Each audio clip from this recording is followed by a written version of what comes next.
வெட்டி வச்ச வெங்காயம், பச்சை மிளகாய கத்திரிக்காயோட சேர்த்துக்கொள்வோம். அதோட துருவி வச்ச தேங்காய் பூவையும் சேர்த்துக்கொள்வோம். தேவையான அளவு உப்பு சேர்த்துக்கொள்வோம்.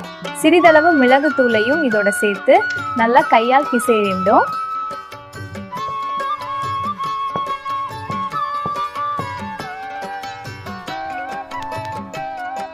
இப்படி உணவோட சேர்த்து சாப்பிட்டு பாருங்க, அருமையா இருக்கும்.